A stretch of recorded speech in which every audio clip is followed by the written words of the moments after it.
Para mí la política educativa del Ministerio de Educación es cobertura frente a calidad. Desde la firma de los acuerdos de paz se le exige al Ministerio de Educación, y además de pues las exigencias del Fondo Monetario Internacional y el Banco Mundial, de poder ampliar la cobertura de servicios educativos en Guatemala, y el Ministerio de Educación en efecto ha respondido a ello, pero se ha dedicado específicamente a velar por cubrir espacios y no generar espacios de calidad. En el gobierno de Álvaro Colón se da la política de la gratuidad. Esto implicaba que todos los niños que se acercaban a la escuela pudieran pagar la matrícula escolar o no, que era muy mínima en ese momento, muy corta, pudieran entrar a la escuela. En efecto se hizo, pero el problema fue que se hizo no contratando una mayor cantidad de personas, o por lo menos que fuera significativa la contratación, que además los maestros perdieron muchas de las prestaciones que tenían antes, sino generando contratos que eran cortos, de corto plazo, que se generaban hasta en marzo posiblemente, que había empezado el ciclo escolar, y en muchos de los casos no dotando de personal nuevo a las instituciones educativas. Esto significa que si un aula convencionalmente tenía 25 o 30 estudiantes, a partir de la gratuidad tenía 70 aproximadamente a cargo de una sola persona. El Ministerio de Educación pues es simple y sencillamente una percepción de deficiencia y poco realista. De alguna manera podría ser un indicador el índice de analfabetismo. Todavía tenemos un 14.45%, y que de alguna manera esto implica que los compromisos de Estado que se tienen, por ejemplo, para el 2022, no van a realizarse. ¿De qué compromiso específicamente estoy hablando? Del compromiso cero analfabetismo. De tal manera, esto nos puede decir que sin lugar a duda, todas las políticas y los proyectos del Ministerio de Educación no están sobre una base de realidad y de viabilidad. No digamos aunado a ello la situación de la crisis financiera que atraviesa el Estado guatemalteco, que se ve reflejada en la falta de contratación de maestros, en infraestructura limitada y deteriorada, escuelas en muy mal estado, situaciones realmente preocupantes, ¿verdad?, donde se desarrolla el acto educativo.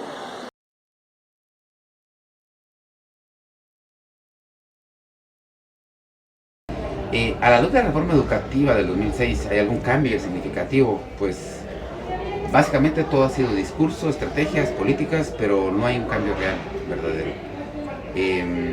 Algunos cambios metodológicos sí se han querido hacer, pero son muy pocos, son muy incipientes. Y lo que yo podría decir es que no hay cambios profundos de reforma educativa en Guatemala, porque hay aspectos como ejemplos como la educación integral en sexualidad, que siguen sin atenderse y aceptarse en el sistema educativo. A la luz de la reforma educativa, ¿se ha evidenciado algún cambio hasta este momento? Yo pienso que no. A raíz de estas políticas que había mencionado con anterioridad, se propone para el año 2005, aproximadamente 2006, desde un equipo de investigadores extranjeros principalmente, pues una política de reforma educativa que pretendía incorporar la educación por competencias, que además no ha sido bien entendida en el país todavía. Pretendía impulsar la educación por competencias y generar pues un documento base que pudieran tener todos los profesores, para que el Ministerio de Educación realmente pudiera tener de alguna manera un control sobre la educación. Y pues bueno, surge la propuesta del CNB, o Currículum Nacional Base. El problema es que es un currículum que no termina de comprender la educación por competencias, que no tiene claridad en cuál es la visión del Ministerio de Educación, y que no ha sido pues llevado a la práctica a través de la formación hacia los profesores. Y evidentemente los resultados son obvios. Cada vez existe una mayor crítica al nivel medio y al ciclo básico y diversificado por la mala formación de los estudiantes.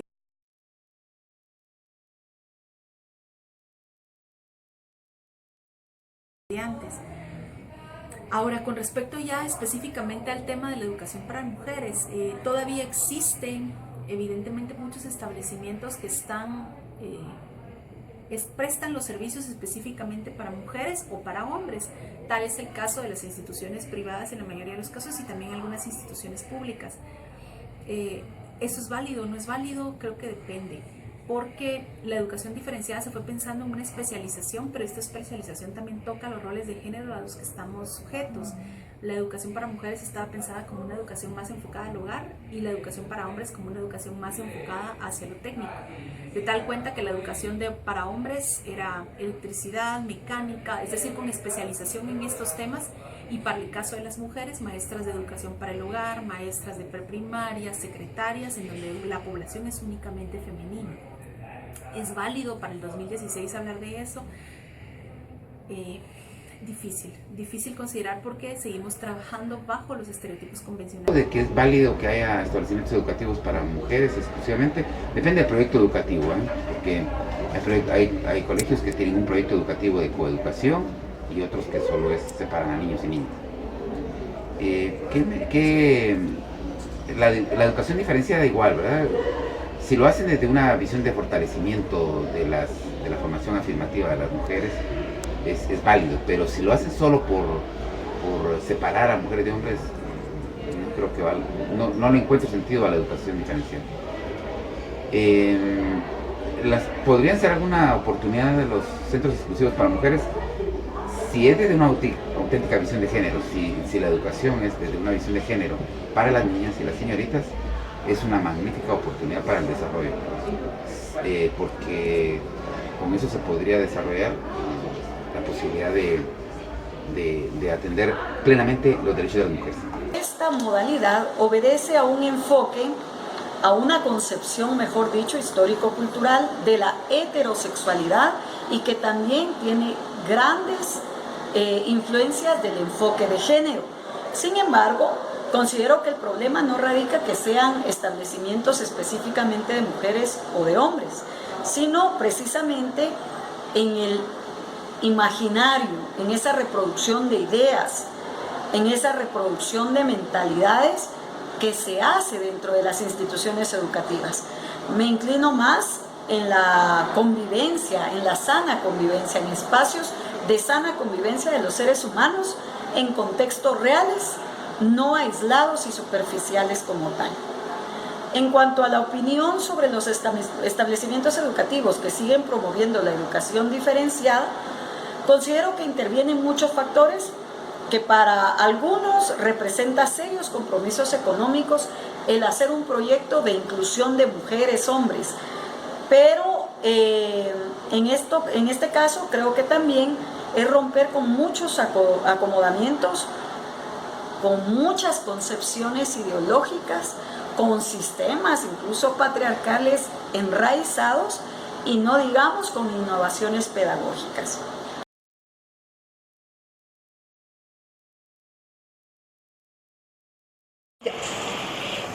Con respecto a la opinión que merecen los establecimientos educativos que siguen promoviendo la educación diferenciada, creo que tiene que ver esa opinión en función de cuáles son las motivaciones para que exista educación diferenciada. Si es de tipo técnico, habría que cuestionar si no se está caracterizando esa educación diferenciada por seguir manteniendo ciertos estereotipos de género.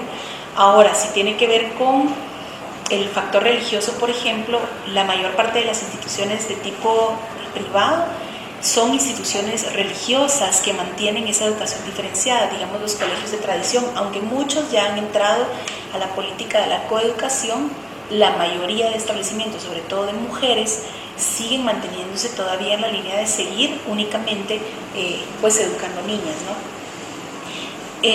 Pueden representar una oportunidad real para el desarrollo profesional, económico, académico de las mujeres, depende en primer lugar, creo yo, de la posición socioeconómica, es decir, este es un tema que va ligado a la estructura económica de Guatemala. Pueden tecnificarlas, pero eso no les implica que tengan un trabajo seguro. De hecho, uno de los últimos estudios de la CEPAL, que fue realmente crítico, es cuando dice que la mayor parte de latinoamericanos estamos empleados, pero eso no significa que superemos los niveles de pobreza. Es decir, el empleo en sí mismo no es la solución, sino las condiciones en general que presentan de manera estructural los países. Concretamente del proyecto filosófico educativo, de su enfoque pedagógico y las metodologías de aprendizaje, independientemente si es para mujeres o para hombres. Yo en el tema de género, de la educación de género, me inclino por el enfoque mixto, es decir, Hay un enfoque mixto que habla que en algunas situaciones las niñas tienen que aprenderlo solas, sin los niños, en otras los niños merecen su espacio propio, pero hay otras en las que los niños y las niñas tienen que aprender cosas juntos. Hay instituciones ya en otras partes del mundo donde eso es compartido. Son colegios o instituciones donde es para los dos, pero hay cosas que se aprenden por unos y se aprenden por otros.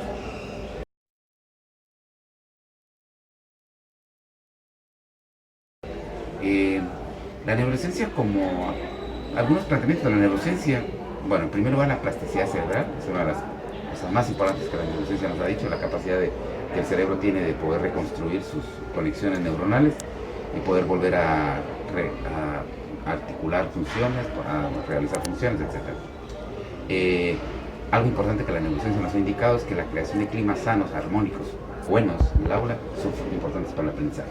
Cuanto más alegría, más confianza haya en el clima, más fácilmente se aprende. Eso de que antes se aprendía con dolor y con pena y con sufrimiento, eso no es cierto. La neurociencia indica que el cerebro funciona mejor cuando está tranquilo, cuando está contento. Otro elemento de la neurociencia es que la educación emocional viene a ser un elemento que se usa ahora para reforzar la educación. Ya no es aprender en la memoria y en la cognición, sino que también aprender lo emocional, lo sentimental, lo afectivo. Y otra cosa clave de la neurociencia es que la salud y el bienestar personal son fundamentos para todo proceso educativo. Todos aprendemos, todas y todos aprendemos bien, estamos bien como personas. Si no lo estamos como personas, no hay un gran proceso educativo. ¿Qué aspectos de la neurociencia podríamos aplicar a Guatemala? Es la pregunta 10. Bueno, todo lo que acabo de explicar. Y otro elemento que agregaría es la necesidad de comprender el cerebro femenino y masculino. Son diferentes, pero las diferencias entre hombres y mujeres, las diferencias de género, de desigualdad de género, de injusticia de género, no vienen por el cerebro, vienen por lo que aprendemos, por el clima que se organiza, por la manera en que la escuela se ha hecho en Guatemala, entonces, y por lo que la sociedad permite en Guatemala. La neurociencia, como apoyo a la generación de propuestas educativas novedosas, ha ayudado a comprender el funcionamiento del cerebro. ¿Conoce usted algunos planteamientos de la neurociencia? Sí, efectivamente es una novedad en el aspecto educativo, novedad, le digo, de aproximadamente unos 30 años. Ahora bien, ¿cómo la neurociencia trastoca estos temas? La ciencia se ha caracterizado en general por un pensamiento androcéntrico y muchas justificaciones de la inferioridad de la mujer, principalmente cuando tiene que ver con temas fisiológicos, se han enfocado en utilizar a la ciencia justo para eso, como una forma de evidenciar que incluso físicamente, no solo socialmente, sino físicamente somos inferiores. ¿Qué pasa con la neurociencia entonces? La neurociencia en sí no ha planteado que exista una diferencia en cuanto al desempeño. Habla que hombres y mujeres somos diferentes, indudablemente. Utilizamos de repente, en dependencia de nuestros trabajos, diferentes regiones de nuestro cerebro, que tenemos algunas funciones las mujeres más desarrolladas que los hombres y viceversa. Sin embargo, siempre es interesante trasladar estos tópicos de la neurociencia, esos temas de la neurociencia, pasarlos por un filtro del análisis de género. Eso creo que da mucha riqueza para comprender si realmente se está promoviendo un pensamiento androcéntrico o si se está dando un aporte real en este caso.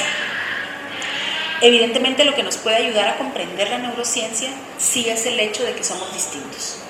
Y somos distintos, por lo tanto nuestras capacidades puede que sean distintas, eso no significa desigualdad y no significa menores oportunidades para un grupo o para otro, simplemente que nos debemos desarrollar en función de lo que sabemos hacer, de nuestras cualidades, pero la neuroplasticidad cerebral también viene a decir, bueno, usted posiblemente no tenga desarrolladas estas habilidades, pero las puede desarrollar en el camino. Y eso es interesante porque rompe totalmente con los estereotipos de para qué somos hábiles las mujeres y para qué son hábiles los hombres.